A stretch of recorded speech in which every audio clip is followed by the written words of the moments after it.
If you're a Scunthorpe United fan, I think you're going to enjoy this. Anybody who knows me will tell you I've got a bit of a soft spot for Scunthorpe United, despite the fact that my club Bradford Park Avenue once lost 6-2 at the old showground, and I was there to see it. I'm just about forgiven you. Anyway, at the end of last season, I was a bit nervous about Scunthorpe United and their very existence in the Football League. We all know how last season finished. Anyway, how would this season go? Could it get any better?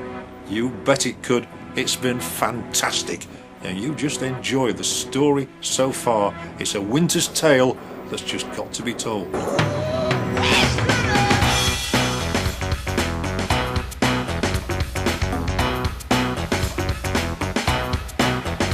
After the way last season finished, the fans were naturally apprehensive when the new campaign kicked off with a visit to Glanford Park by old adversaries Rochdale, and the feelings of tension heightened when one of the new boys, Andy Crosby, was spotted nudging former Sheffield Wednesday striker Grant Holt. The season's first yellow card, the season's first penalty, and the season's first opposition goal. A spot kick converted by Leo Bertos. Surely it wasn't going to be the same old story all over again, was it? A quick response was badly needed, and it almost came when one of the quickest men on the pitch, Cleveland Taylor, got into the right position at the right time. All that was missing was the right finish. Still a goal down at half-time. The story seemed all too familiar, but the next 45 minutes were to tell us a lot about the wind of change blowing through the club, and it was Taylor who kick-started Scunny's season with a blinding finish. No wonder he was mobbed by delighted teammates. The fans had seen only 3 home wins all season. 2 of those were back in early March. So imagine the groans and thoughts of deja vu as chances came and went, with loanee from Stockport, Matt Bailey, suffering most. The Rochdale keeper was also in inspired form, but the iron kept plugging away and eventually reaped their reward, with Paul Hayes forcing the ball in from a right-wing corner. At last, the tide of fortune seemed to be turning.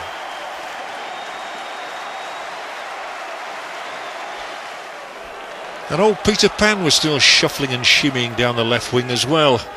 They know what he's going to do, they've seen it 1,000 times, but they still can't stop him. And Biggs was close to a first goal of a new season in his 21st year as a league player. When Scunthorpe did score again, it was in a quick break, revealing their ability to turn defence into attack in deadly fashion. Andy Keogh, an 18-year-old Irishman on loan from Leeds United, darted away. And when his cross reached Matt Sparrow, the prolific midfielder was set to seal a morale-boosting win and get the season off on a perfect note.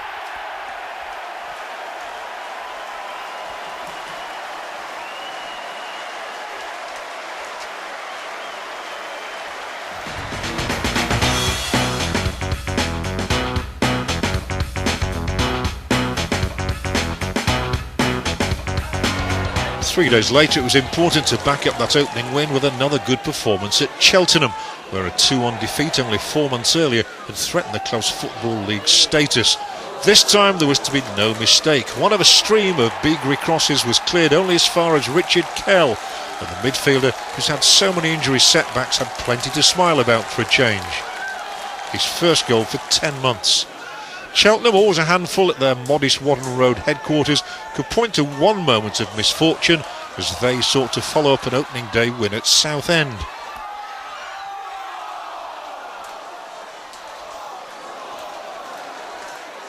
But it was Scunny who maintained a 100% record as Beagrie streaked, if that's the right word, down the left, then showed all his sorcery to lay on a dream chance for Andy Keogh to score his first ever league goal.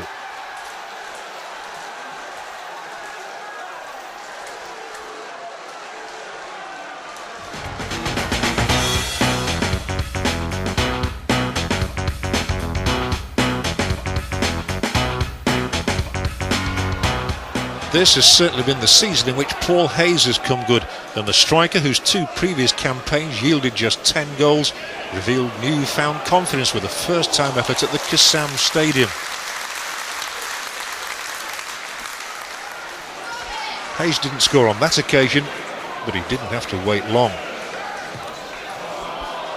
When an Oxford defender made a frightful attempt to intercept Andy Crosby's pass and failed embarrassingly, there was never any doubt that Hayes would score this time. The defender was never seen again. It was the start of a purple Hayes patch.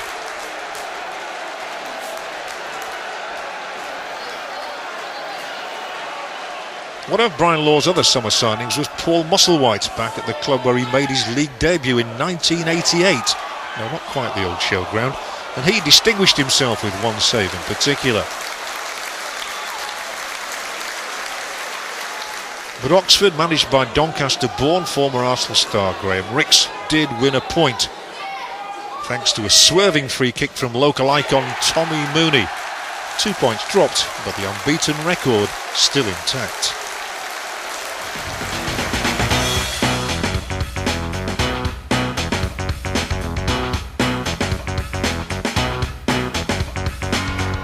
There have been some titanic battles with Lincoln in recent seasons, and the first derby came early this time. When Beagrey's in this mood, he's unstoppable, and Richard Kell thanked him for the silver service. Scunny ahead.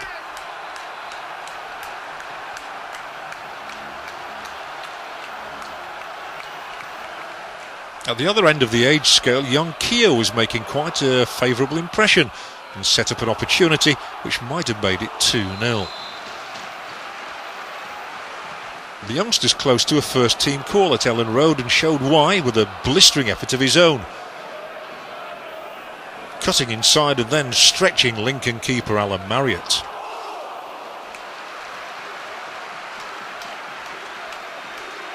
Brian Laws will have been impressed by what he saw from his lofty perch, and he was delighted to witness another goal after the teams turned round at half-time. Paul Hayes, good control and then a cross. The inevitable Beagrey, and there was centre-back Andy Butler up to confirm his rising stature in the game.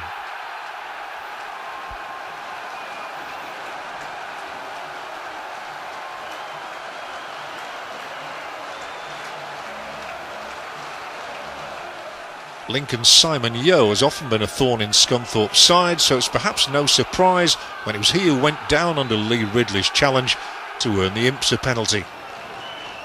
And the man whose name has been extended to include a Taylor alongside the existing Fletcher duly beat Paul Musselwhite.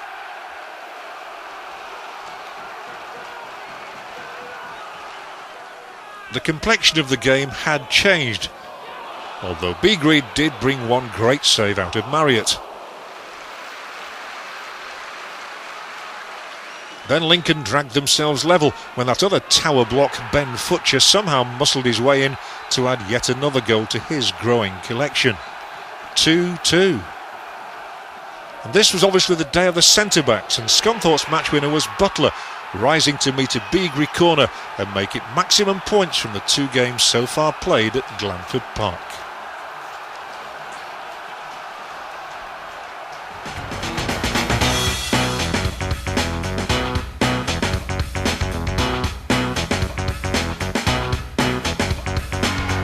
A challenge of a different sort presented itself with a Carling Cup visit to Nottingham Forest, and United found themselves a goal down for the first time since the opening day of the season, when Gareth Taylor bundled the ball over the line. The Welsh international and former Sheffield United player was a member of a team that had drawn all 4 of its matches to date, but the sequence was to end right here. David Johnson was next to trouble the Scunthorpe defence, and although his effort cannoned off the crossbar, Marlon King had the easiest of chances to send Forest through to the next round and end United's interest in the competition for another year. I simply have to interject at this point because there's a commentary coming up here on the next game, which is Macclesfield away at Moss Rose, that takes a bit of believing. You're Scunny fans, I know. The fella who's commentating is quite clearly a Macclesfield fan. Forgive him, bless him, he's doing his best.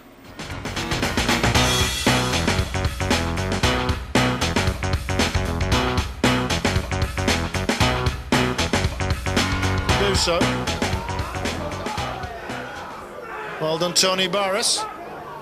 Not only burst as far as Crosby, chested down and controlled well by Hayes. Oh, this could be trouble for Mike. Here's Matty Sparrow. Oh, he's done it. Well, from one end to the other, Matt Sparrow. Scunthorpe 1, Macclesfield 0. Wasn't that easy.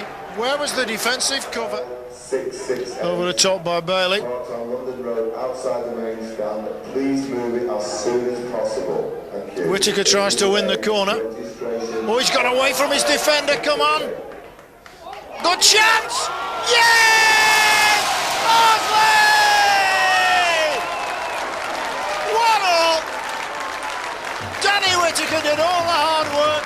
Rolled the ball along the 6-yard box. Barking missed it, but it was an easy finish for. Fails to find Matthew Tipton with the searching ball though. Hayes burst forward, he's got round Barris, left him for dead. Square ball, come on. Well done Michael Welch, who's not dealt with it. It's come square here. It's goal! Oh, Hayes it is. Set up there. Set up by Lee Ridley. That was coming all the way. Michael Welch missed his tackle. It was unfortunate. The ball broke free. Finds Paul Harsley over the top. Here's one for Bailey, but I think Butler's going to get there. Oh, Bailey's got there now. It was a mistake by Butler. Decent cross. Is anybody back? Penalty, surely. Barking went up for the header. Great cross from Mark Bailey. There's Big John Parkin suddenly on the deck. And I think he's knocked over by either Stanton or Crosby. Matty Tipton. Cometh the moment, cometh the man, all that stuff. Scored one of the most crucial goals of last year's campaign, did Matty Tipton at Rochdale.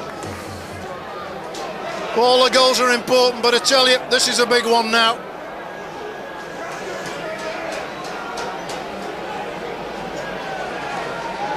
"17 minutes gone," Mr. Oliver tells them all to stay on the 18-yard box. Musselwhite makes himself as big as he can. Tipton runs in, whistle blows. Whoa! Well done, Matty Tipton. Musselwhite goes to his left, the ball goes to his right, and the scoreboard reads Macclesfield 2, Scunthorpe 2. Big John Parkin. Here's one for Sharon! Oh! Well, Parkin it was. I don't know how much Parkin knew about the layoff, but it turned out to be wonderful. Deeper than he was. Oh dear. Oh dear, Hayes has got round the back. Oh! Off the post! Off the post! Fetty's beaten all ends up. Well, they've got away with it. He bursts forward, does Harsley. Come on, Paul! You've got a bit to do.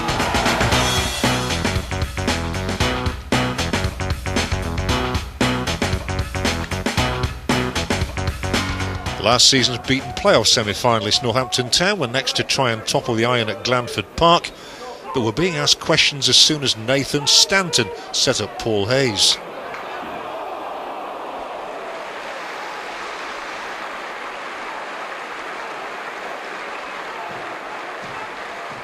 Now I suppose this is a coach's dream. Just count the number of passes and the number of players involved over half the team. As Scunthorpe probe and finally engineer an opening for Ian Barraclough. We'll let you enjoy it all.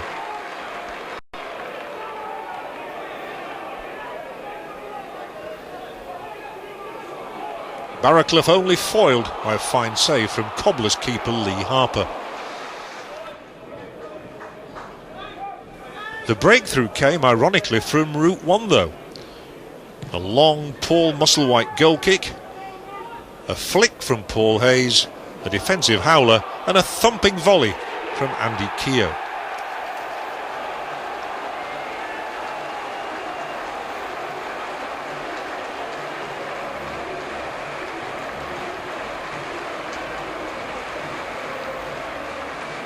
Northampton had started this season with a bang but failed to win any of their last 3 league games.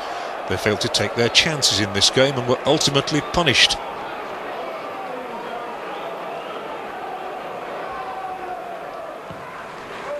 And this is how they were punished. Paul Hayes sent to ground in the penalty area. Make up your own minds. With Peter Beagrie out of the side, a new penalty taker had to be found. And the first volunteer was Andy Crosby.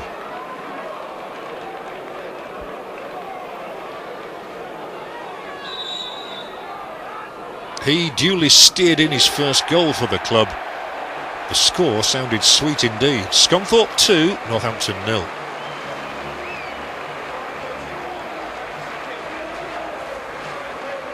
Northampton's manager Colin Calderwood wasn't feeling sweet towards anyone at the time though, perhaps understandably, and was always going to be the loser in any touchline discourse with the officials.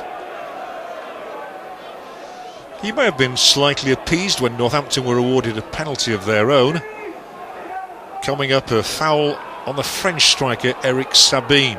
His pace was the problem, and there weren't really too many complaints when the official again pointed to the spot.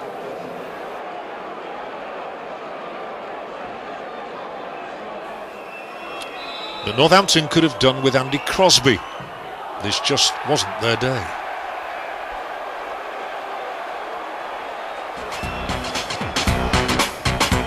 So at the conclusion of a highly satisfactory and productive month, Brian Law's team led the table. Only Bristol Rovers had managed to keep pace in terms of points. Another 8 months like this would do nicely.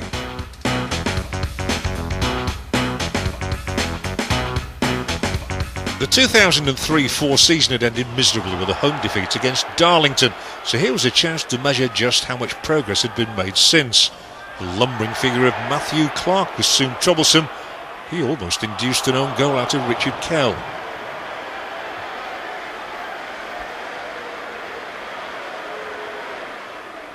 But the attack was soon being taken to the home team and pressure applied. So well that a good opportunity was created for Cleveland Taylor, sadly spawned.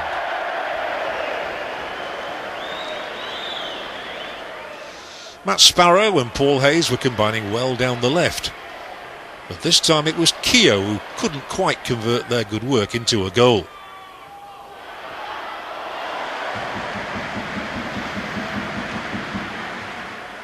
Wins over early strugglers Grimsby and Chester were all that Darlow had contrived in the season to date, but Paul Musselwhite had to be alert to keep them at bay on this day.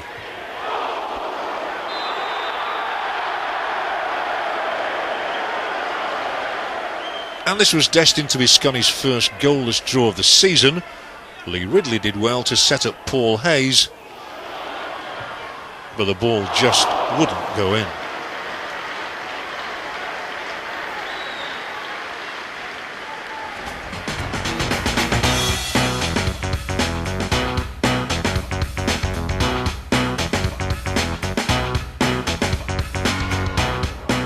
Chester came to Glanford Park rooted to the foot of the table, but having just secured their first win at the 7th attempt on their return to the Football League. And they served early notice that they weren't about to lie down and die. Chester did create a couple of early openings, and that should have acted as a warning to the home defence.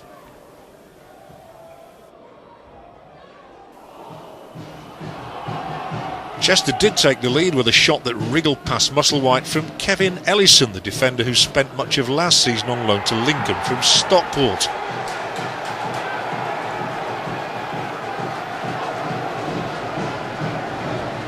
The form book was being turned upside down, and it got worse for United. A huge throw-in from Cortez Bell, headed into the Scunny net by Phil Bolland.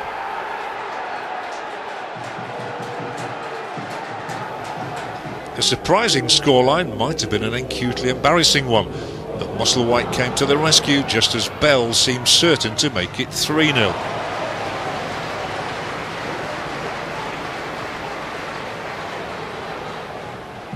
It was like target practice to the delight of the Chester fans behind the Scunthorpe goal.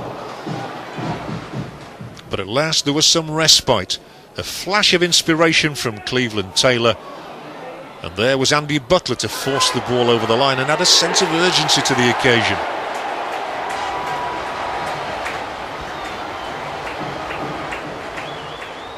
The heavily involved Bell has the worst disciplinary record of any player in the division. And when he flung out an arm straight into the face of Andy Crosby, he can hardly have been surprised by the consequences. Despite the look of innocence, he had to go. But Chester held on for what had seemed an unlikely win.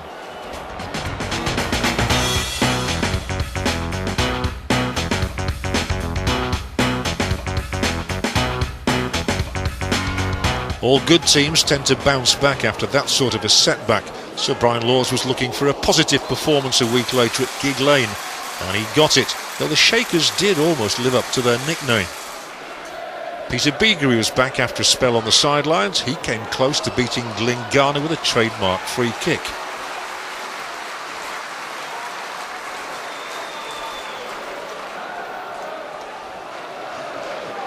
And it was Beagrie who floated across the free kick for Scunthorpe to grab the only goal of the game. Michael Rankin, a new name, reacting quicker than anyone else to prod the ball over the line. Good enough to win 3 valuable points and preserve an unbeaten record away from home. And a nice moment for Rankin, a debut goal in league football.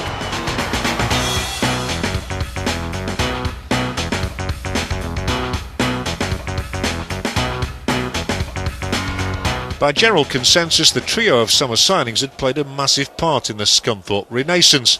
But when was that sweet left foot of Ian Barraclough's going to register? Answer: against Mansfield Town on September the 25th, spectacularly.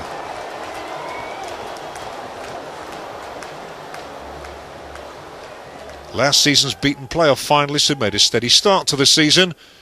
They almost had Adam Murray to thank for an effort that would have been just as good.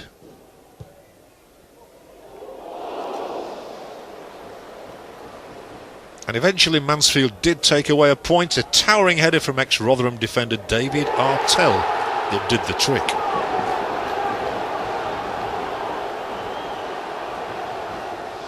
Mind you, Rankin was in dreamland for the second game running when he headed what he thought was going to turn out to be the winning goal. There it is, only for the assistant referee to rule the ball had crossed the line before Taylor crossed it in.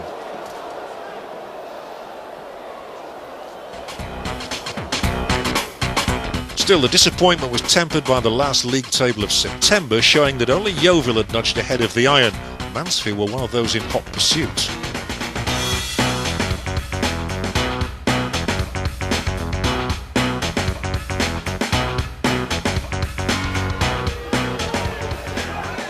Now the Lincolnshire Derby's become one of the eagerly awaited fixtures ever since Boston were promoted to the Football League.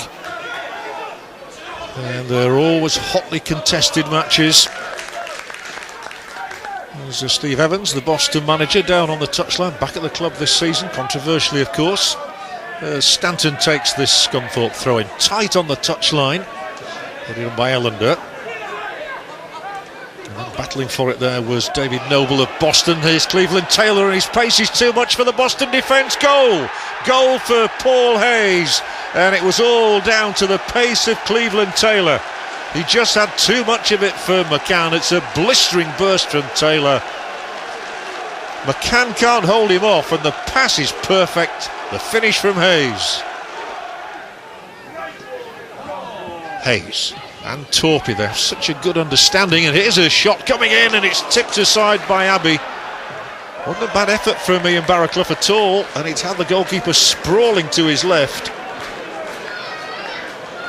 And Nathan Abbey struggling to keep this one out. I'm not certain it was going in, but he had to be sure.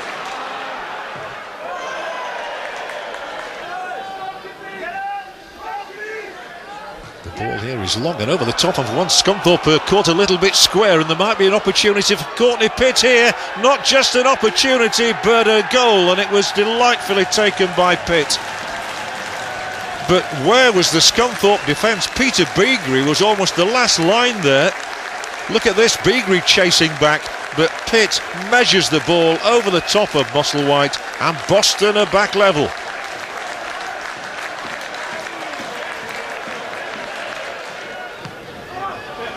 Well, anybody's game. And it's been as tightly contested as expected. This is where the source came for the Boston equaliser when Scunthorpe were caught out. They could be caught out again here by O'Halloran. It's a cracking goal and it's a winner for Boston.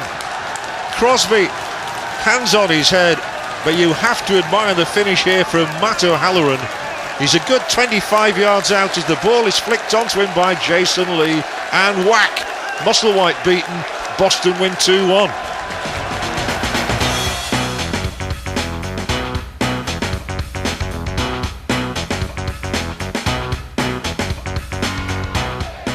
Again, a swift response was needed to a defeat, and Tony Adams brought a Wycombe side with a decent away record to Glanford Park. 4 wins and 2 draws on their travels, but unhinged here by a quite magnificent finish from Paul Hayes. And it was to be Hayes who would win a penalty out of the Wycombe defence too.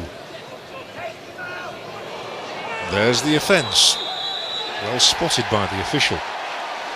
Still no Beagrie to step up to the hockey. But after his last success, Andy Crosby by now had a taste for the job. And he didn't disappoint, the finish of unerring accuracy.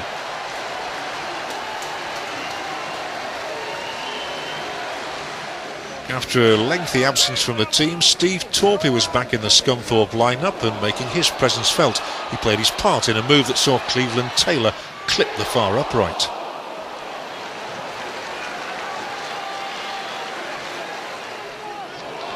Then it was Ian Barraclough prompting a move that led to another Hayes effort on goal. And all the signs were that the team was coming back to its best.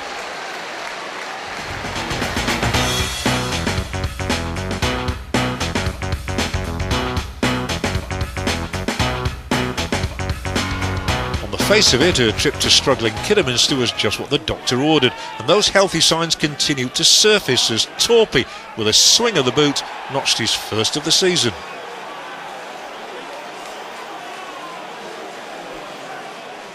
It was something of a shock then when the visiting defence failed to deal with a thrust through the centre. Route 1 football, Kiddy just kept plugging away, and with the aid of a deflection, Ian Foster equalised.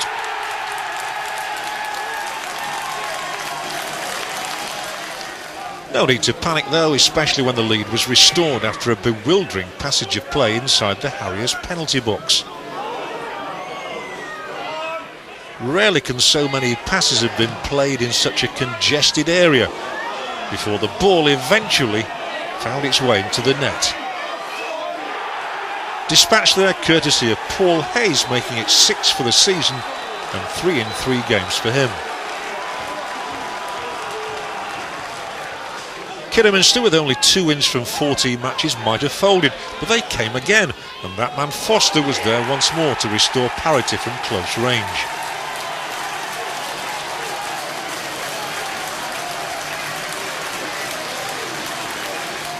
Somewhat surprisingly, it was Kiddy who went on to win the game, thanks to a striker who was on loan from Preston to Carlisle last season, but registering for Kidderminster this, Kelvin Langmead.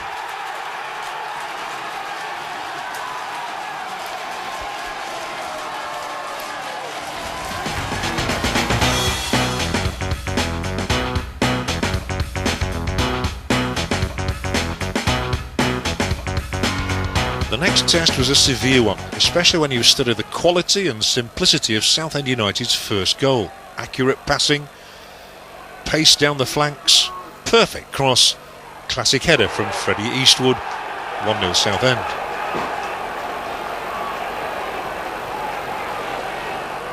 Now Peter Beagrie isn't renowned for his ball winning, but that's what he does here. Then Cleveland Taylor took Beag's pass, and Steve Torpey did the rest. 1-1.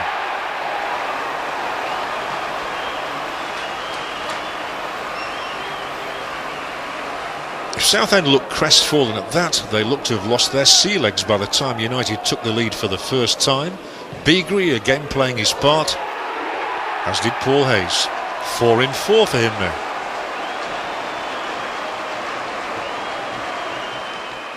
But somehow the shrimpers picked themselves off the seabed, flexed their muscles and found another goal from a man called Corbett.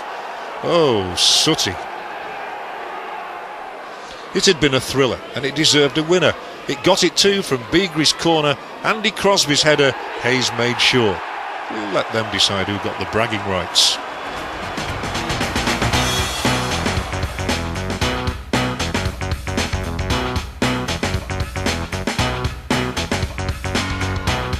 You may remember the month began with only Yeovil looking down on Scunthorpe in the table, so this was a big match by any standards. And Yeovil were first to threaten. Beagry was still waiting to add to his 83 career league goals. Yes, more than 100 all told. And keen not to wait much longer apparently.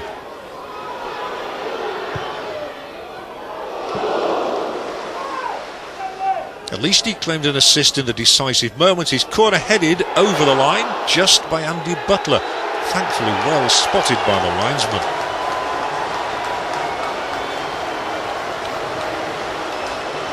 Enjoying it so far? Season's going well, isn't it? But here's a tough one coming up. A trip to London's never easy. Brisbane Road, Leyton Orient, a bit of a rejuvenated side under Barry Hearn and Martin Ling. And you've got a commentary team for this match, Leyton Orient against Scunny United.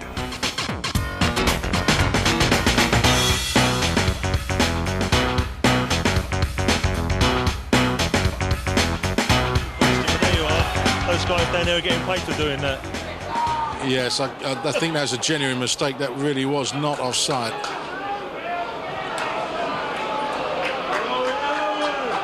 So Lockwood. Well, that was well played. Oh, that's a good lob on. It's a terrific goal. Terrific goal. Good work by Iberi, and Andy Scott lofts it over Musselwhite, and Orient have the lead.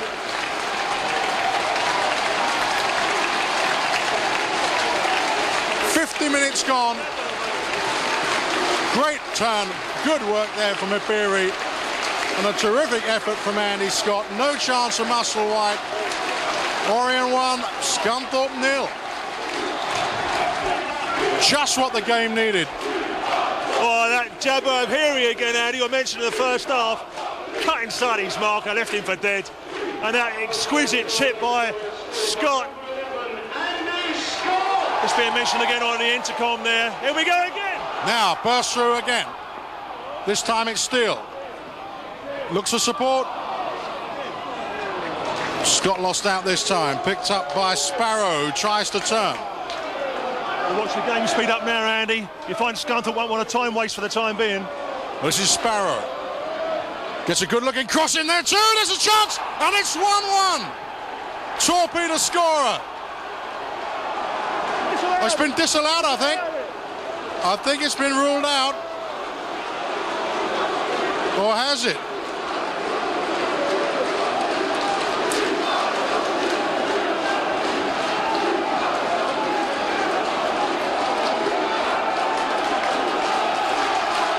Well, no, the goal's been given. I can't quite work out what the referee was doing there. It is 1-1. For a moment, I thought the referee had wiped that out, but Steve Torby has equalised within a minute of Orient scoring. So 2 goals in a minute, and that's the first attempt on target from Scunthorpe. Well, we had little to report in the first half. We hoped for a better second half, and Steve, I think we've already got it. Yeah, well, disappointing. Hello, saying it's gone off down below. I was saying there's a card coming out, I think. Was a red card for Stanton, I think.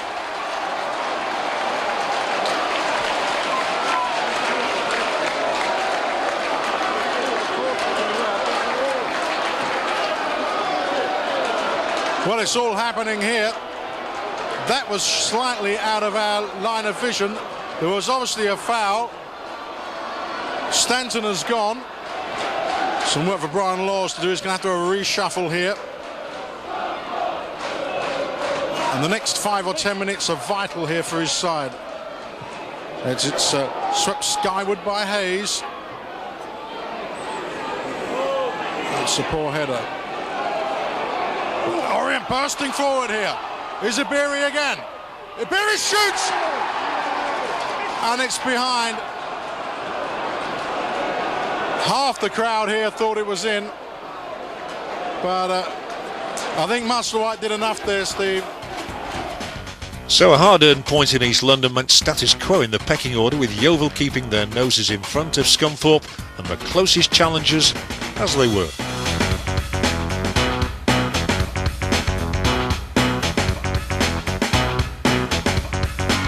The biggest crowd of the season so far was attracted to the derby with Grimsby Town, relegated in consecutive seasons and now finding their feet in League Two. Finding them slowly too. It was the Mariners who threatened first, but as so often happens, it was the opponents who scored first. Quick thinking at a free kick, the prelude to a nicely executed goal by Paul Hayes. Almost a case of who else, as the brother of former Arsenal striker Martin took his tally to 5 in 7, the most productive spell of his career.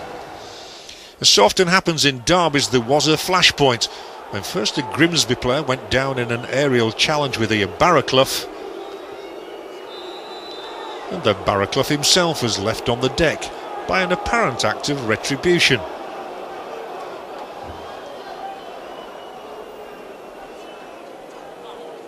It involved Grimsby's John Daly on loan from Stockport, and he was red-carded for his dastardly deed.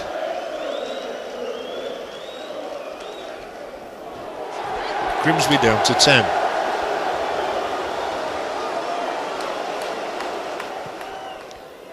One-time Sheffield United prospect Ashley Sostanovic almost took advantage of a ricochet with one of Grimsby's best efforts of the day.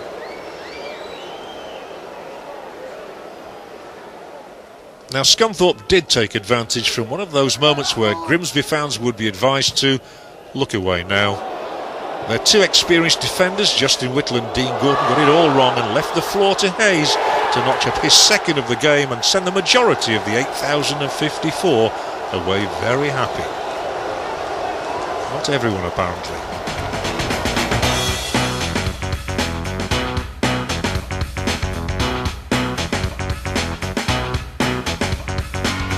The FA Cup brought Chesterfield to Glanford Park, but it didn't change the scoring habits of Paul Hayes, who took it all in his stride to grab goal number 10 of his already remarkable season.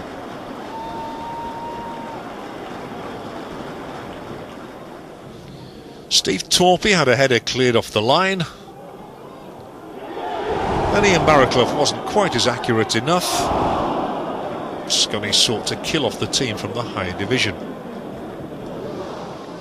And they might have been hauled back to square one when the Spirite centre-back Ian Evert, who'd scored 6 goals himself last season, did waste a takeable chance from this free kick. But how close was this?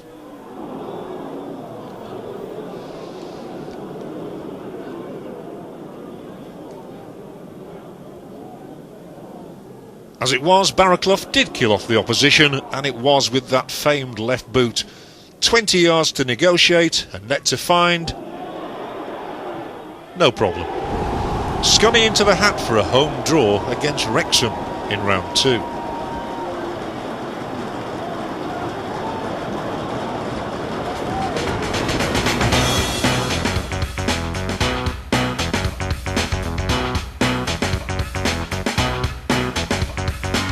In the early weeks of the season, Bristol Rovers have been Scunny's hottest pursuers, but 3 months on they were no match for Brian Law's rampant side.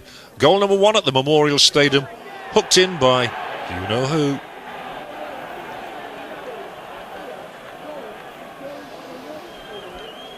In case you didn't guess, his name is Hayes, and he was on the mark again, making it 5 in the last 3 games after Kevin Miller made a bit of a pig's ear of a corner, though most papers credited that goal to Steve Torpey. This is definitely Hayes' goal, after he somehow found himself in the clear from a goal kick. A mere flick of the boot was all that was required.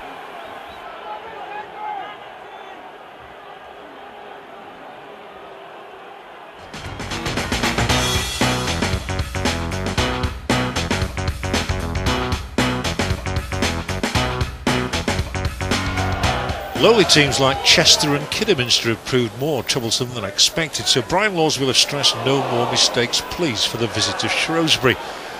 And there weren't any, though the breakthrough came in curious fashion.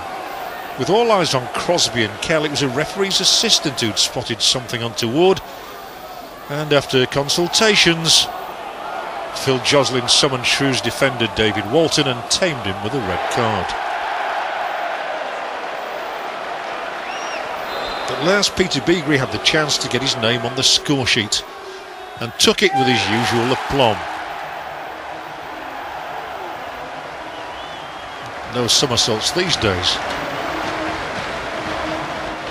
The link-up between Hayes and Torpey has been crucial to United's magnificent start to the season, and the pair showed that telepathic understanding as they sought to double the lead.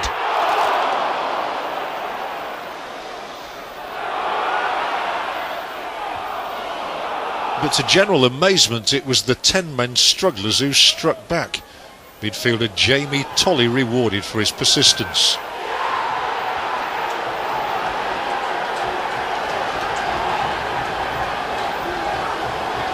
As Brian Laws will tell you, there have been some wonderful team goals to rejoice in and some superb individual efforts as well. This falls into both categories. Musselwhite and Torpey among those claiming assists, and Hayes a well-deserved ovation for a terrific finish.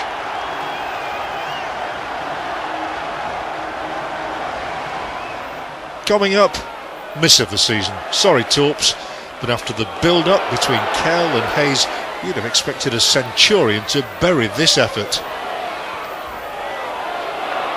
From Hayes' cross, mind you, even Thierry Henry misses occasionally from there. Ultimately, the Iron did win comfortably. Beagrie was fouled. And then when the ball was played square, Torpey played it even squarer, and Cleveland Taylor was on his way. With that sort of finish, you wonder why he doesn't score more.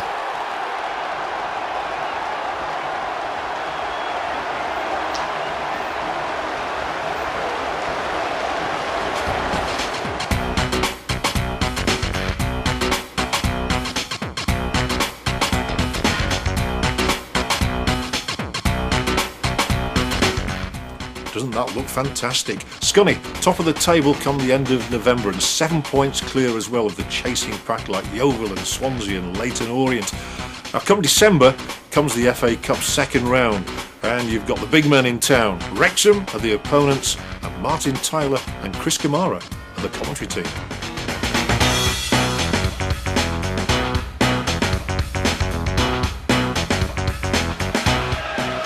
Beagrie's pass. In pursuit, supported by Ridley. Beagrie.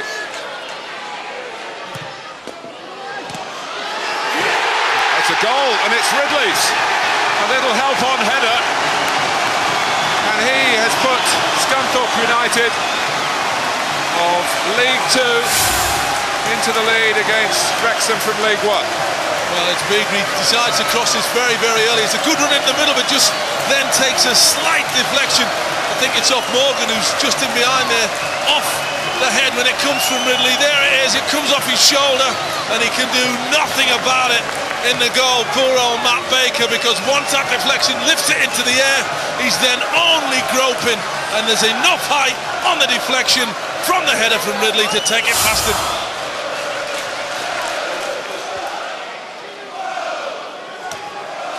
By Jones until it came to the pass.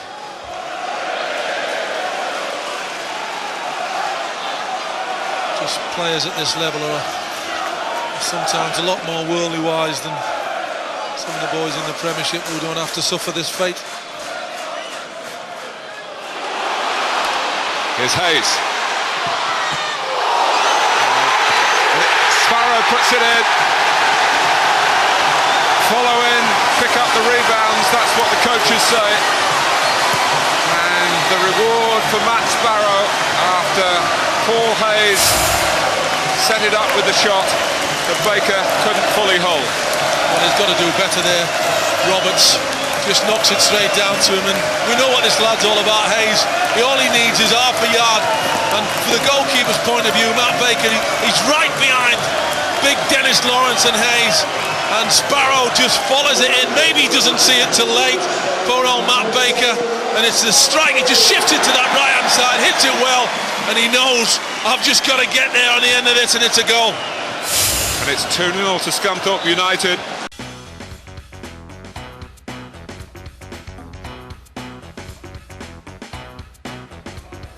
After 5 straight wins, a visit to lowly Cambridge was hardly daunting. Yet, as so often happens, the strugglers raised their game and led after good work down the left, and a low cross enabled Richard Hodgson to flick his header wide of the furious Paul Musselwhite.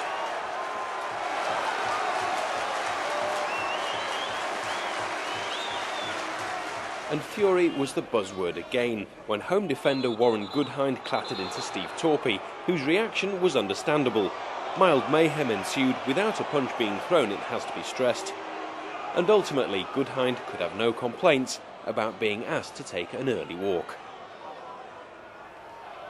United was soon looking to take advantage, and should have done when nifty footwork by Paul Hayes resulted in a very takeable opportunity for Cleveland Taylor. The latter's reaction tells you he should have taken it. The equaliser won't go down in history as one of Scunthorpe's greatest ever goals, but it makes this compilation. Just about every player on the pitch seemed to get a touch inside the Cambridge penalty area, and it was Andy Crosby's name that went on the goal, his 4th of the season. The winner came directly from a Paul Musselwhite throw, with a Cambridge defender committing himself and missing. Cleveland Taylor was off and running, and the former Bolton wingman didn't need any more assistance to stretch United's winning streak to 6.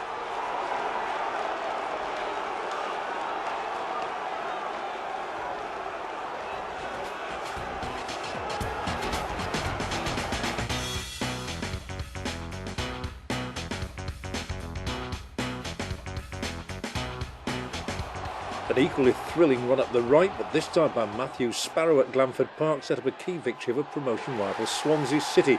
Paul Hayes couldn't connect. Steve Torpey timed his run perfectly to notch a goal against the club for whom he scored 44 in 4 seasons. The boss had the best vantage position in the house from which to see it. Although that turned out to be the only goal, United might have had more. Swansea keeper Willie Guerret reacting sharply to beat away Peter Beagrie's free kick. And when Beagrie sent Ian Barraclough darting into the box, the same Monsieur Guerret failed to convince the referee his intentions had been honourable. He was booked. But the Frenchman did stay on to thwart Beaggs with a save from the penalty. An unusual miss.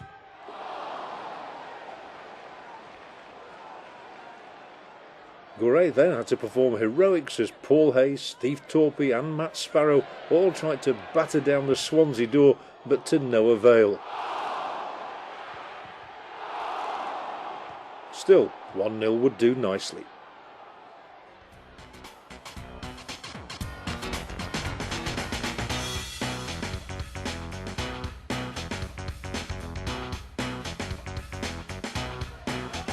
Neen Park is a nicely appointed ground, and in an opening salvo which shook Scunny, they look to have a nicely appointed team too, with Irishman Gary Mulligan on loan from Wolves posing particular problems and driving in the day's first goal.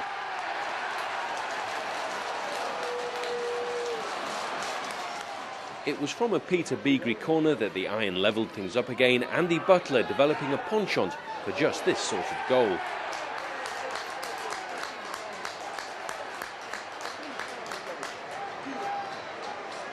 And it was from a Peter Beagrie corner that the Iron moved ahead. And guess who on the end of it? Mr. Butler's 6th of the season and his 2nd double.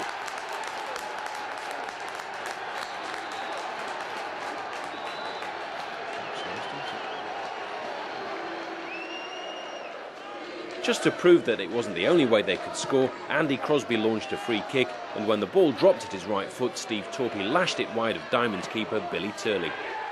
That made it 8 in a row.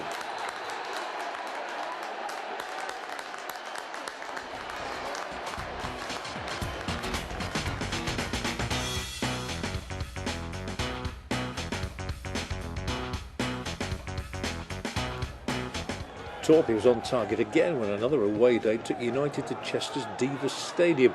He had a lot to thank Paul Hayes for. The coast striker's long run and presence of mind to lay the ball back to a colleague gave Torpy time to get into position and then to knock the ball in at the far post.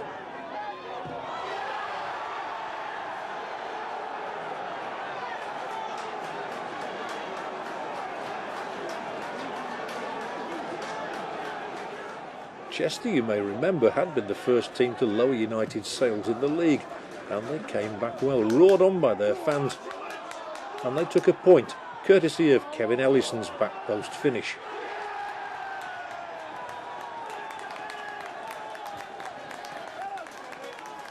While Hayes was leading the scoring charts, Torpy had come on strong with 3 in the last 3 games. He could have made that 5. With one brave header stalled by the Chester keeper. And then in the second half, United's best chance again fell to the tall striker, but he was just unable to add to his tally, and the winning run was ended by a 1-1 scoreline.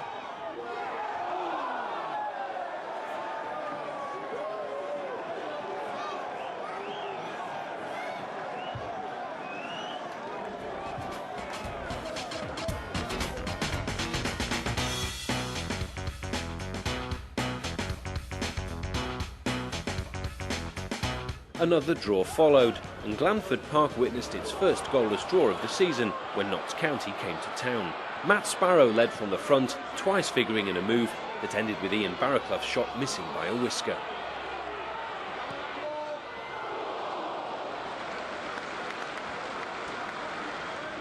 County, who'd struggled all season to make an impact, might have pulled off a surprise win, but given his chance, Gavin Gordon just failed to convert.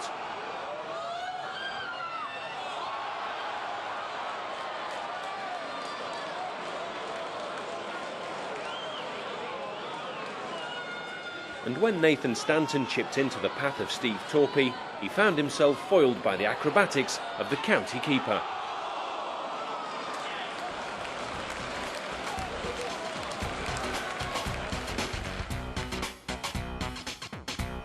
Still, the table made happy viewing, with Scunthorpe sitting pretty at the top.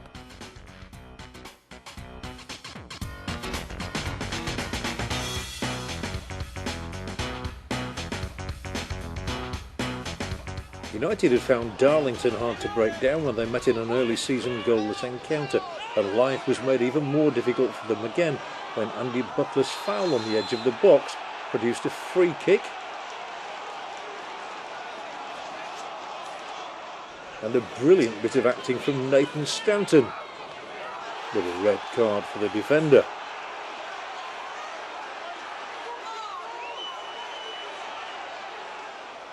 A Crosby-Hayes combination almost brought United the lead as the 10 men plugged away. Hayes without a goal in 7 games after his early prolific form. But it was Darlow who grabbed the day's only goal. The ball was switched from left to right. Then Neil Wainwright grappled with Lee Ridley. Time seemed to stand still as Alan Armstrong steered him across.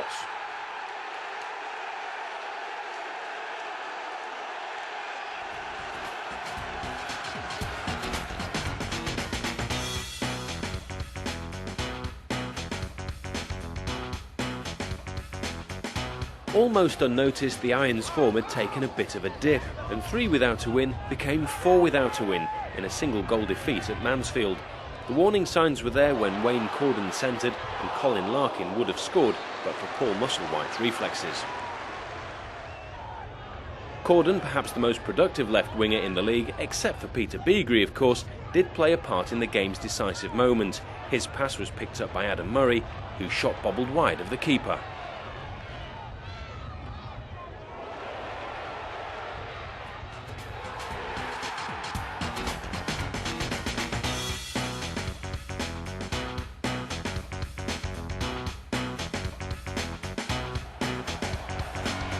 And so to the big day, the one everybody had been waiting for ever since the draw had produced this unbelievable pairing, Chelsea versus Scunthorpe United.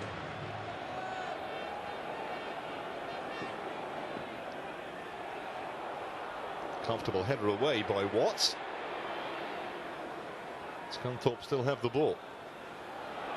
Nowhere to go though, at least not forward. There's no flag though. Here's Sparrow. It's Didier Drogba who's on defensive duty. Sparrow's got it into the middle. That's a nice turn, and it's a goal. Paul Hayes has scored for Scunthorpe inside 7 minutes. Unbelievable events at Stamford Bridge. Chelsea caught cold, and the League Two team are ahead against the millionaires. Well, 25 to 1 on. I'm not sure you want to be taking that price now been running, that's for sure. I mean, Sparrow does well. He holds off Didier Drogba on the right-hand side. Plays the ball inside to the forward there. And Hayes, it's a great turn. I think Smerton gets too tight. It's a fantastic turn. Through the legs of Carlo Cudicini. And is there a shock on the cards? Well, at least from Chelsea's point of view, the goals come early. And it's been scored right in front of those travelling Scunthorpe fans. Decent play from Sparrow. Good body strength from Hayes, and a very tidy finish to match. This is Ida Gudjonsson, faced up by Sparrow. Chipped in towards Didier Drogba. Kesman! 1-1. It might have taken just a slight deflection, but Chelsea are on terms. And finally, we have a scoreline that's based more in reality than fantasy.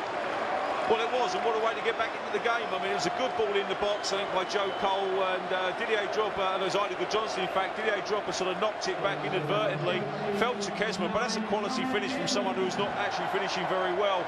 Good finish, that'll give him confidence, and 1-1, level pegging. I'm sure we're going to win the game. It came off Andy Crosby, I think, the big defender. And he got a hand to it, Musselwhite, but he couldn't keep it out. But it's Kesman's goal. It's his third in a Chelsea shirt. And we're one apiece here. Well, he completely stopped there, Crosby, and just allowed Didier Drogba to take possession. That's a good try. And a fine save from Musselwhite. That was curling in, I think. Well, it was a great strike. I mean, very little backlift there, and he had nothing on, just looked at that far post there. Musselwhite couldn't have expected it. Great one-handed save. Really inventive stuff from Drogba. Had plenty of curl on it.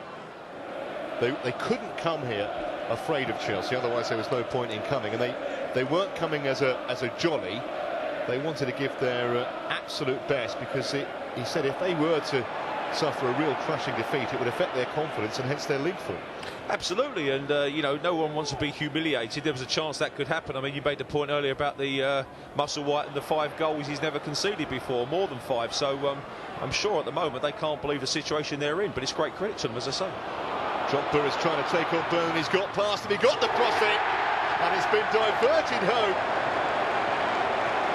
2-1 Chelsea. It's taken them nearly an hour to get on top of Scunthorpe. And surely now there's no way back for the visitors. It was a rather scrappy goal in the end, although excellent work from Drogba. I've got to say, Trevor, we're just singing their praises. Great pace from Drogba. An own goal here, just forces the ball in. Defender at the near post, trying to get in the way. Deflects it past his own goalkeeper. What an unfortunate way to go 2-1 down against Chelsea. It was Drogba's pace was too much for Cliff Byrne. And from then on, they were always in trouble. Play a bit of keep ball at the moment. No pressure on them. It's a great ball for Robin, though. He's passed one. He's passed 2. Another fine stop from Musselwhite. Cole! Must be now, and it is. That'll settle it. Gudjonsson scores. 5 minutes to go.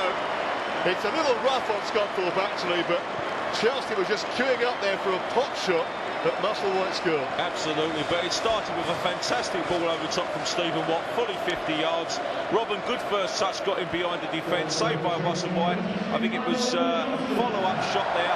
Again, Musselwhite saved it, but Johnson there, 2 yards out, finishes it off eventually.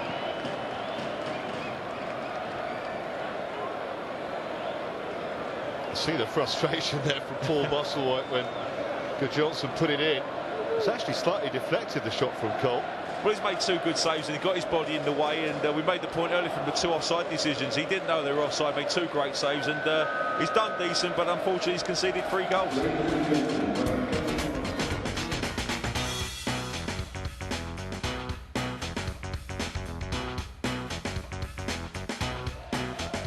Time for reality to set in again, and a visit from Bury certainly did that. Without Didier Drogba to face, Andy Butler found time to get up front and find the net with a trademark header.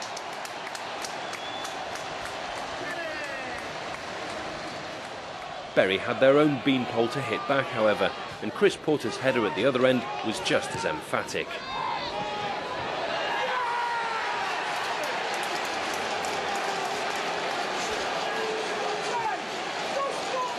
One all at the turnaround, Bury was soon in front, with a goal from the very recognisable figure of Andy Keogh, soon to be switching sides.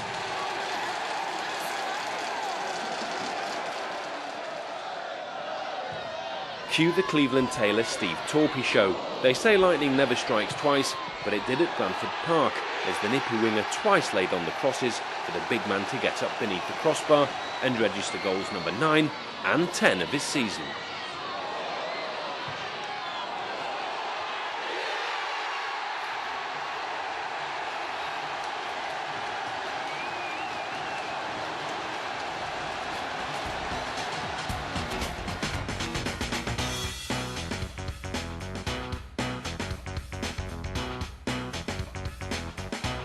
A disappointment, yes, but a disgrace, no, the defeat at Notts County, bearing in mind the quality of the 2 goals that made the difference.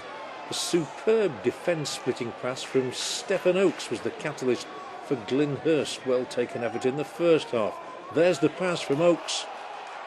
The defence caught square, and Hurst doing what he used to do for Chesterfield. And the second goal turned out to be a classic finish from former Holland Lincoln man Gavin Gordon. All was quick, just watch him go. He'd figured in the move earlier, and once he was away, there was no stopping him. He certainly made up for his miss at Blandford Park the previous month, and that completed the story.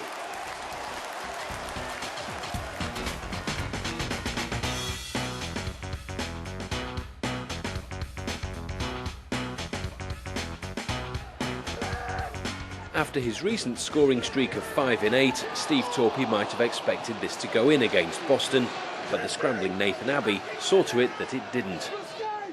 And it was Boston who stung Brian Lawes' men when Jason Lee planted a header home, reminiscent of his days at Nottingham Forest.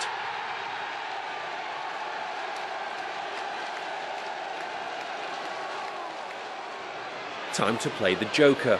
Peter Beagrie fooled a fullback who'd clearly never seen this trick before, and Andy Butler, who hardly seems to score without a Beagrie assist, did the rest.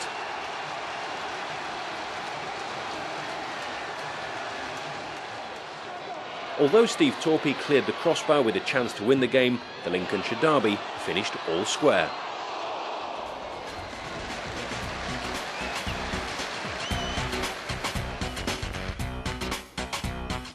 Alarm bells weren't beginning to ring just yet, but there was concern that Scunthorpe had slipped from first to third.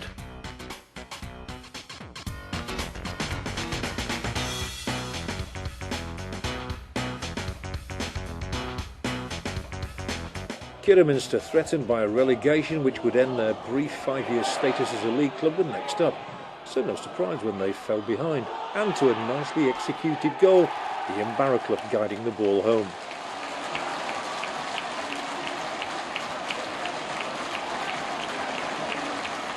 There was a new name in the home ranks, and Jonathan Walters was unlucky not to make his mark with a goal. Only a post frustrated him. Kidderminster's goal was a curious one.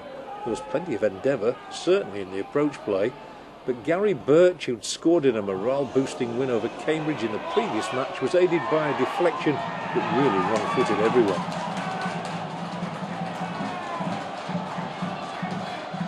Not to be denied their expected 3 points, United came again, with Paul Hayes ending a barren spell by outstripping the Harriers backline and angling in his first goal in 4, only his second in 13.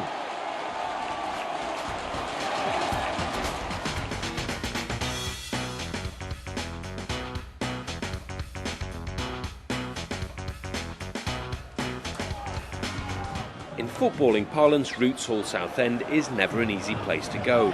but United might have come back with all 3 points from rivals who'd lost only one of their last 8. Jonathan Walters was foiled by Daryl Flavin, and the new striker featured again alongside Steve Torpey on releasing the flying Cleveland Taylor. When the cross came in, Ian Barraclough seemed a certain scorer, but somehow Flavin foiled him too.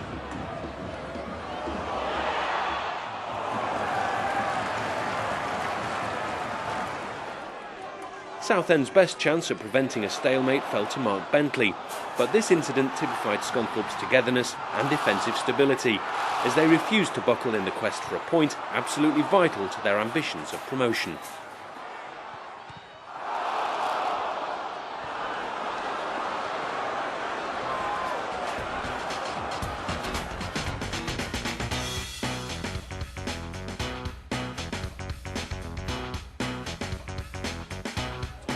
Sadly, there wasn't quite so much cohesion and collective responsibility when they made another long trek to Wickham.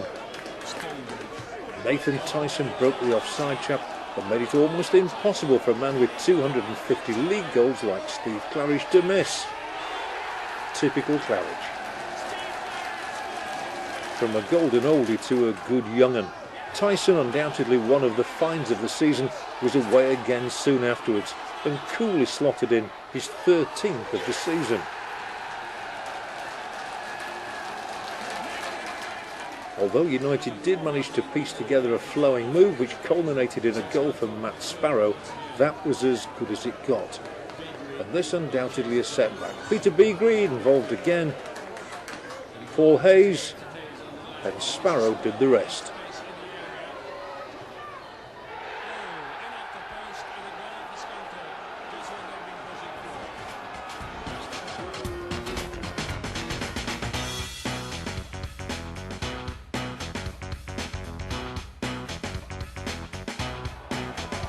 You never know which Leyton Orient team is going to turn up, so coming to Glanford Park on the back of a thrashing by Shrewsbury and a comfortable win over promotion-chasing Swansea, they were an unknown quantity. They would have led but for a typical Paul Musselwhite stop.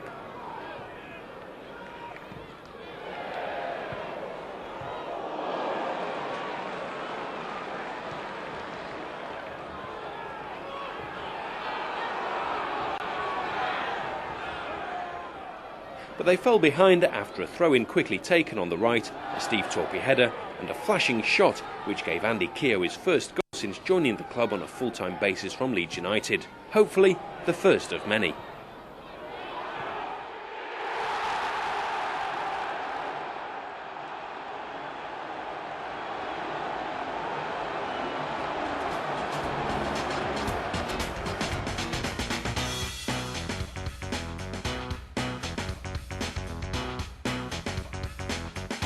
The next long trip, and there had been a few lately, was billed as match of the season against principal rivals Yeovil Town, and it was first blood Somerset as an unexpected shot from Bertos Tarahulski found its way to the net. Scunny certainly took the aerial route for their reply. Andy Crosby's free kick headed on not once but twice before Paul Hayes scabbed the ball across the line.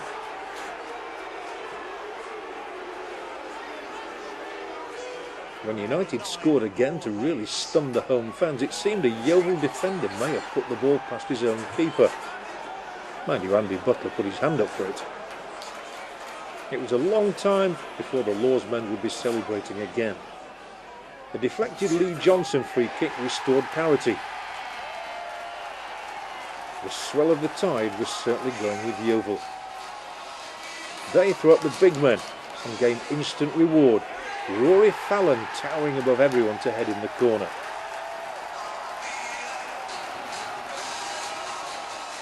Ironically, the fourth Yeovil goal could be traced all the way back to an abortive Scunthorpe raid, in which 2-goal Hayes was prominent.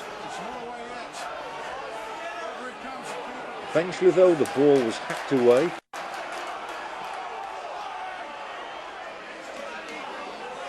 And then the twinkle-toed Aaron Davies took over.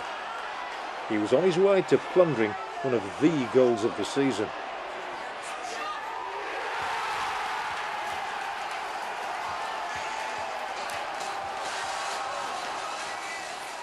It was a thrilling encounter, and United did manage to scramble a late reply, and still came off worst in a 7-goal thriller.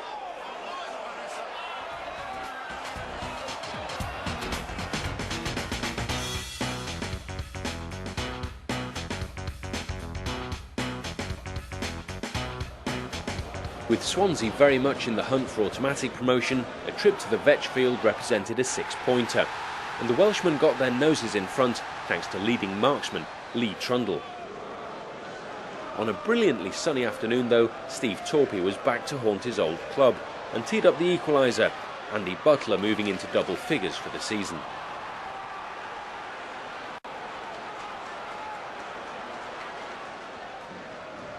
The game hinged on a controversial decision, one which saw Swansea awarded a penalty and Scunthorpe reduced to 10 men. It was a tough call to make in such a high-profile game, but it turned out perfectly for the home club, who took maximum points with Trundle's double. That saw Scunthorpe locked into second place in the tussle at the top.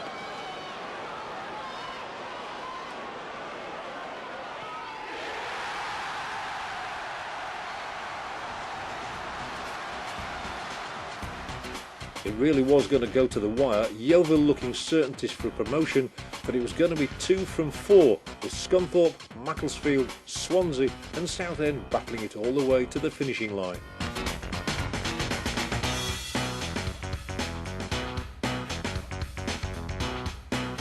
If there had been one thing missing from the season, it had been Peter Beagrie goals from free kicks.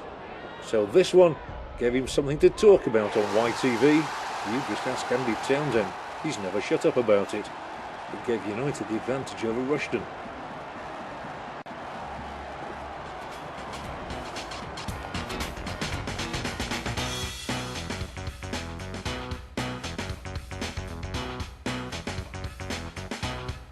Promotion had been a tantalising prospect all season, but as the saying goes, there are no easy games.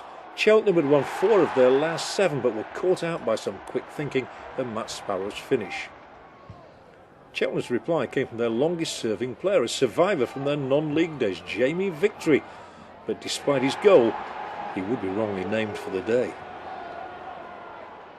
Another fine link-up between Paul Hayes and Steve Torpey, a lethal combination throughout the campaign, brought Sparrow his only double. He really was flying high. The goals had come in all shapes and sizes, and the points were well and truly secured, with Richard Kell bagging his first in 37 games. It's good to spread them around, and with that in mind there was genuine delight all round that the final strike of a 4-goal flourish should come from someone who'd netted only once in his entire career hitherto. And what a finish from Cliff Byrne. And how he enjoyed it.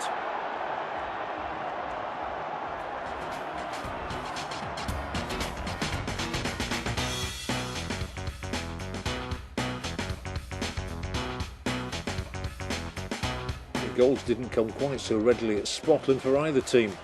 Beegs was twisting and turning like a contortionist. But neither of that well-known double act Torpey and Hayes could supply an end product on this particularly blank day. The misses were frustrating, it was just one of those days. But thankfully only the 4th scoreless draw in 43 matches.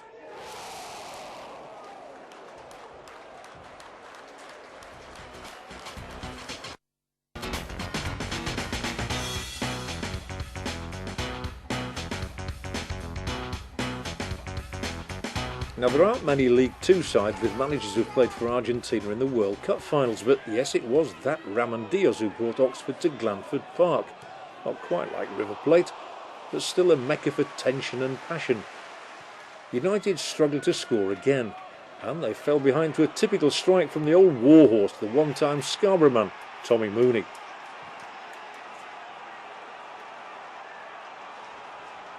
It was time to grit the teeth, to dig in and to find a goal from anyone. And it was Ian Barrowclough, such a stalwart in his first season at the club, who put up his hand and saved a valuable point.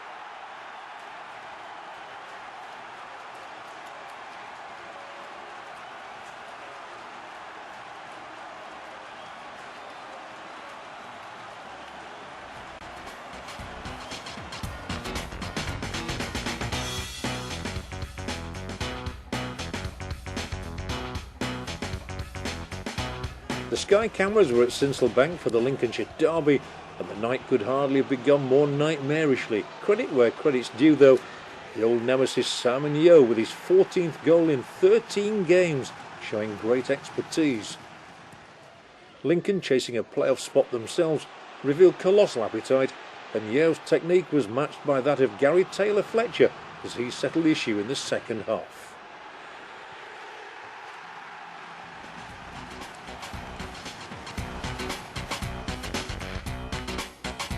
A dip in form was somewhat worrying. Brian Laws had to keep a calm hand on the tiller as United approached potentially rough waters.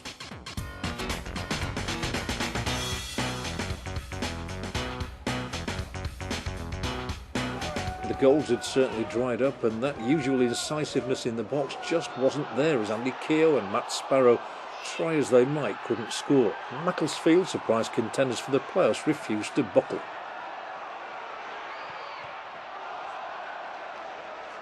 There was a rare appearance in the first team for Michael Rankin. He showed great confidence in testing the Macclesfield keeper. But this was to be another frustrating afternoon. The crowd's edginess tangible as United failed to make the breakthrough that would have made the run into the line somewhat easier.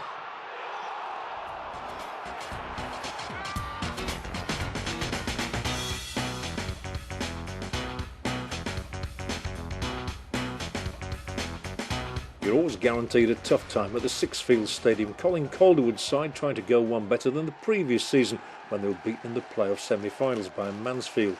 New recruit from Boston, Andy Kirk, notched his 4th in 6. Manager Laws must have been secretly worried about the sudden goal dearth. Northampton were proving doughty opponents, and they might have been 2 ahead. Any team needs a slice of luck to turn the tide, and Scunny got it. That indomitable defender and leader Andy Crosby got the ball forward. Paul Hayes was in the mix, and he bundled in his 18th goal, but his first since the defeat at Yeovil. It was a significant moment. The whole team was lifted, and a notable victory was secured coming from behind, where Matt Sparrow seemed to take on the entire Northampton team by himself and created the space exploited by Ian Barrowclough. A terrific win.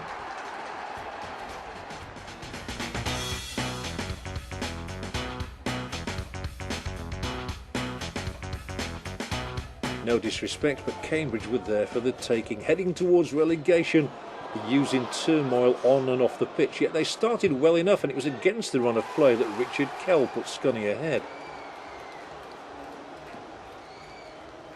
4-0 had been the score in this corresponding game last season when Steve McLean grabbed one of his 3 hat-tricks. They were halfway to a repeat when Andy Crosby rammed in a header from a Beagrie corner. He'd also scored in the 2-1 win at the Abbey Stadium. And the youngest winger in the business was a real thorn in Cambridge's side. He next played creator for Cleveland Taylor's first goal of the calendar year.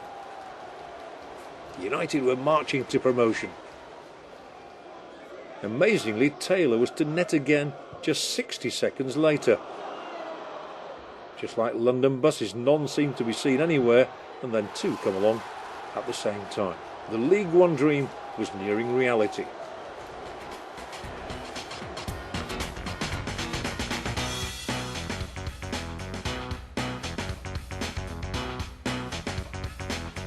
Grimsby weren't about to do their country cousins any favours, and an uncomfortable 90 minutes at Blundell Park almost saw the balloons pricked. Paul Musselwhite forced to make the save from Stacey Caldicott. Mariners were only playing for pride, no danger of them going up and down, but they too had a keeper in form. Goals scarcely looked likely. And when Steve Torpey was anguished over a missed header, you knew this was not a day for the strikers. Still a point gained along the way.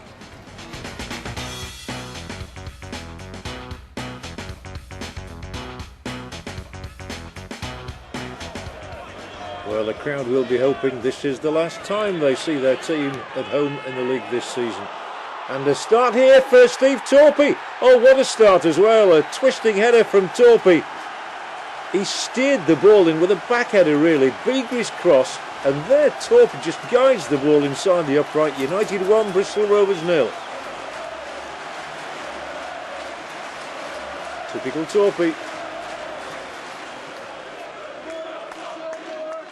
What a good season Paul Musselwhite has had. Maybe in the veteran stages now, he would argue, against that. I'm sure he'll be back next season. And the ball well won by Butler, and it's released Richard Kell here for the shot, and a long range effort from Kell. Doesn't get that many goals, but he was close to one there. Ryan Clark scrambling across his goal.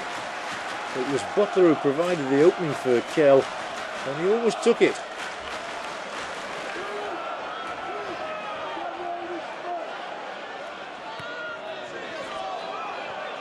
Kell.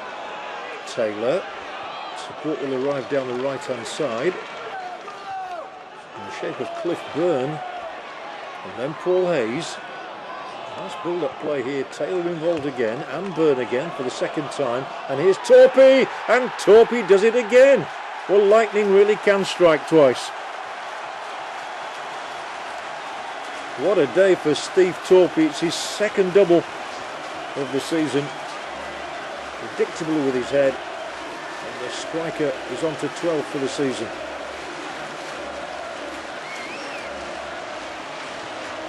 Bristol Rovers have come here fearing the worst.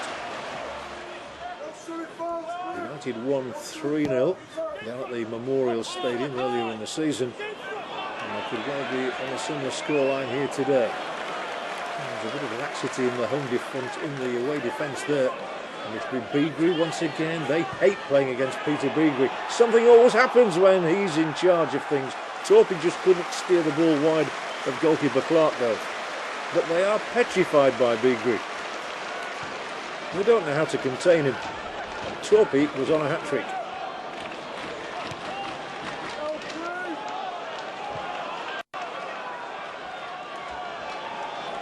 Well, the fans have been treated to some superb football here all season, and the crowds have been terrific at Glanford Park as well. The club seems to be getting it right both on and off the field. They're attracting new spectators week in, week out, a lot of young ones too. And that can only be healthy for Scunthorpe United. I get the feeling they're so close to promotion now. They'd like to seal it as soon as possible, of course.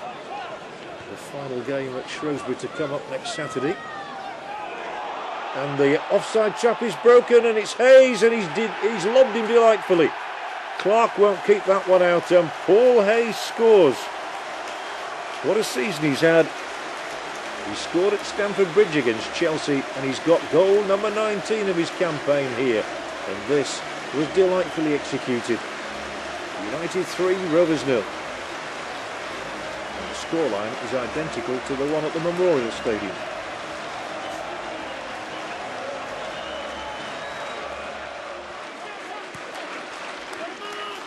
There's no stopping United here now. Brian Laws would still welcome more, but he'll be concerned about this. An injury to Richard Kell. Now, we all know about the history of injuries suffered by Richard Kell, who's twice broken a leg. Nigel Adkins on very quickly here. And I think there was concern about the tackle of Craig Disley, but I do assure everybody he's not that sort of player, but he's going off the former Mansfield Town midfielder. A shake of the head from him. I think when we see a replay, we'll find that he did genuinely make an attempt to win the ball, but Disley is sent to the dressing rooms. Now here it is, Kell on the ball. Yeah, Disley's gone for the ball as well, but he's caught Kell. And let's just hope this is not as serious as it would appear. Certainly Richard Kell in some agony. And Jamie Forrester there, a former popular Scunthorpe United player, showing his concern too.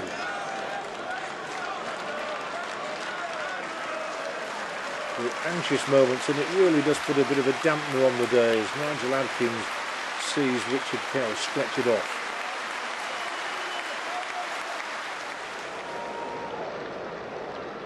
Corner then for United, so Beagrie will trot across there. He'll probably tell Paul Hayes to leave it, yes he does. And Beagrie knows exactly what he wants to do, so lays claim to the corner.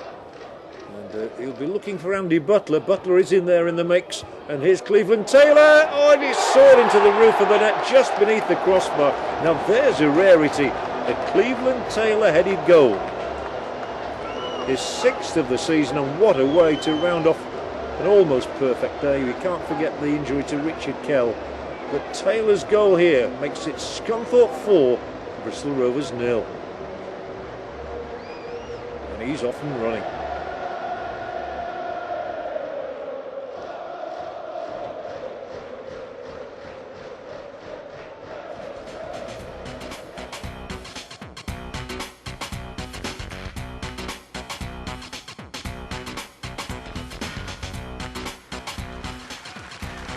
"48 hours later, the club's end-of-season presentation evening was held in the magnificent marquee that had been erected at one end of the ground. Andy Butler scooped the Player of the Season award. Then manager Brian Laws was kept busy persuading the more bashful members of the staff to say a few words. Perhaps surprisingly, that didn't include one very confident member of the youth team. Right then, I'd just like to thank the college for helping me out with all the stuff, and in particular Dave, who's been very supportive over the past 3 years. I'd also like to thank myself, because at the end of the day, I've done it, so...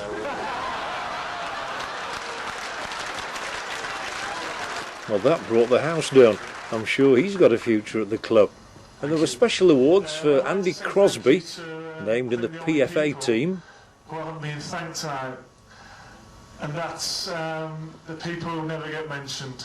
Our wives, girlfriends, who have to put up with us. And old Peter Pan himself, never short of a few words. Well, how do I follow that? He's killed us all now, hasn't he, boys? You know, he'll be going home tonight and his missus will love him forever. And we'll all deeply regret that in our speeches we never thanked him first. So there you go. I think it just remains for me to say that any individual accolades tonight, everything's done as a team. You know, we defend as a team, we attack as a team. The gaffer mentioned that we are all cogs in an engine, I'd like to say. He probably didn't put it as good as that, but I can't remember how quiet it was, but he has his laws-isms, as we all know. So, but that aside, as I say, we hopefully have only got one game left. And if it does go to 2 or 3 more games, then we won't be found wanting. But I can guarantee you that it won't be it won't be because of a lack of effort, because you know, we stood shoulder to shoulder all season. We have tremendous belief in each other, easy for me to slur, and I can honestly say that we'll give every ounce of effort on Saturday to try and make sure that, yes ladies, you can book your holidays early and everybody will have a smile on their face sooner rather than later. Cheers, thanks everybody, have a good night. Thank you.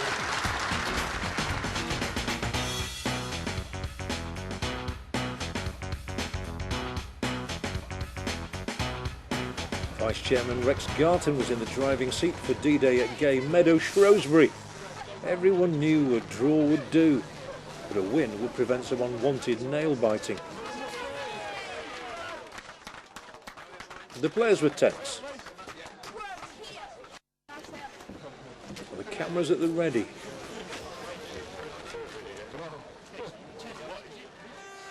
But the scene was set.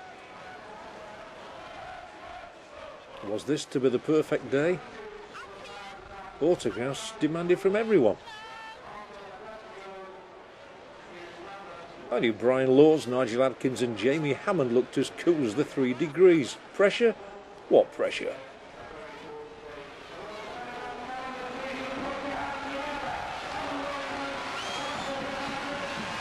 So it's a day of destiny for Scunthorpe United, who will be all in yellow today. But they're full of confidence. The goals have flowed all season from the likes of Steve Torpey there and Paul Hayes, most of them created by Peter Beagrie, and the fans in good voice. And what a season Paul Musselwhite has had after his return to the club from Hull City. Party balloons, we shall see. And again, what a season Beagrie's had. So Brian Lords will come out and salute the fans before kick-off. What a contrast for him as well. Just over a year ago, he thought he was on his way out.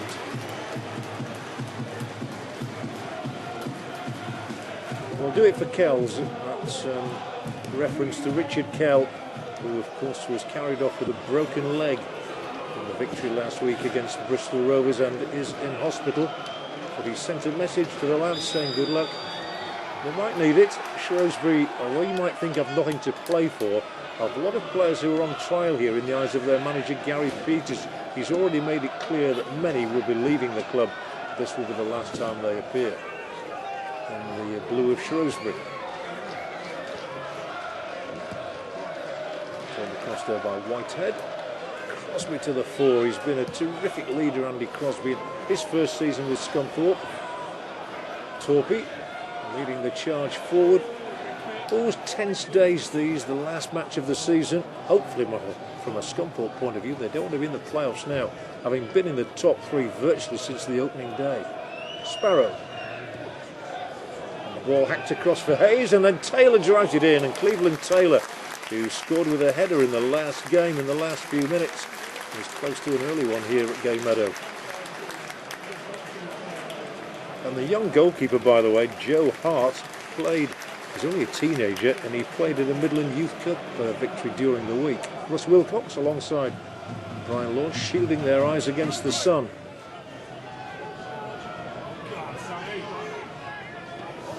Into the penalty area, and the first save that Musselwhite's had to make, diving low to his right.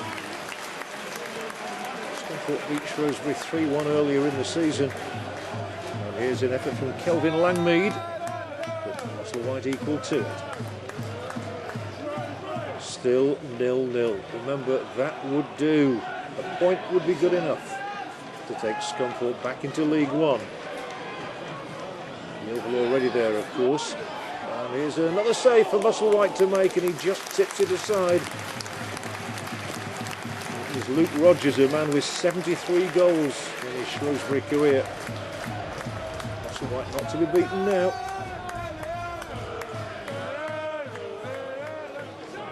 It's been a long, long season. They wanted to finish today, strangely.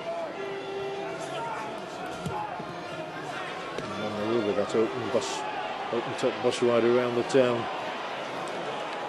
Taylor, trick and tease, can he get a winner here? Well, he's forced the corner. They're getting so close now. And Cleveland Taylor has become so popular after his move from Bolton Wanderers, wins the corner. Followed by Trevor Challis, former Queen's Park Rangers defender. How fitting it would be if Scunthorpe could round off their season with a win here at Gay Meadow. And there is Andy Butler, their player of the season. He's into double figures for the season with goals and unlucky not to add to that tally. Gets up so well and he gets so many goals with his head. Not this time.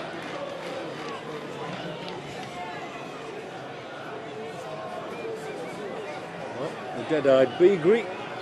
He's only got a couple this season. Maybe he can finish it off. Barraclough alongside him. It is Beagrie and he goes for goal. And Younghart flinging himself across there.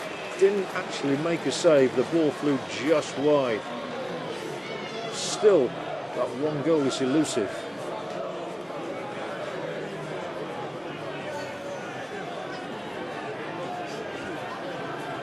And I'm proud of their colours, proud of their team, which is within touching distance of League One status. And Beagrie will again dance away down the left. There might be an opening here. Taylor gets it in. Torpy overhead kick, and another fine save from this teenage keeper Hart. I'm sure he's got a future. He isn't one that the manager Peters will be letting go. But Shrewsbury due for a shake-up. Scunthorpe due for a leg up.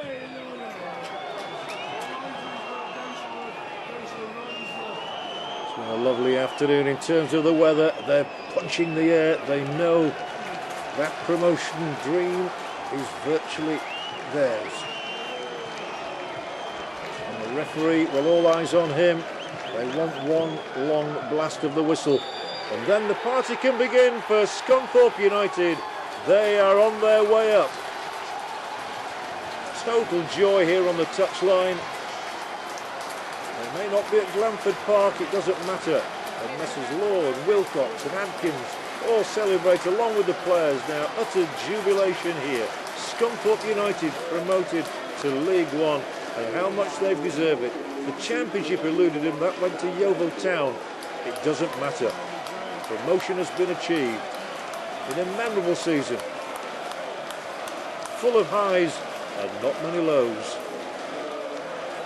Even an FA Cup defeat at Chelsea was a high, but this is the one that matters. And Andy Crosby has been an inspirational captain, and he deserved these moments of celebration. And what a comeback for Brian Laws. He's proved himself, the players have proved themselves, and the fans are loving it.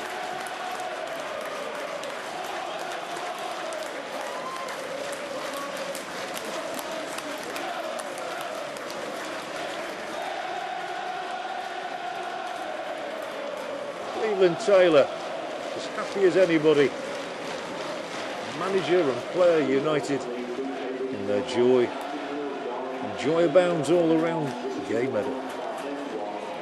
What a season for Andy Butler. And it's a season none of these fans will ever forget. And Rex Garton and Jamie Hammond there, showing just what a friendly family club Scunthorpe United are. I think I can lip read. Fantastic, says Rex. It was a wonderful day to celebrate promotion. You don't get many days like this. And the chairman's joining in too. Don't waste the champagne, Steve.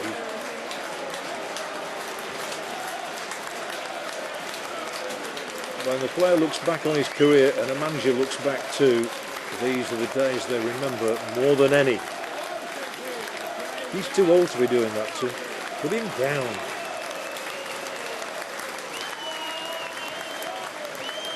Everybody wants to be a part of it. Well done, Scunthorpe United.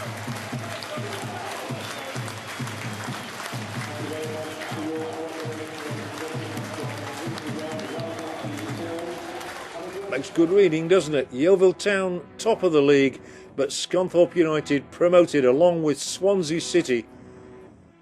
And this has been a memorable campaign at Glanford Park.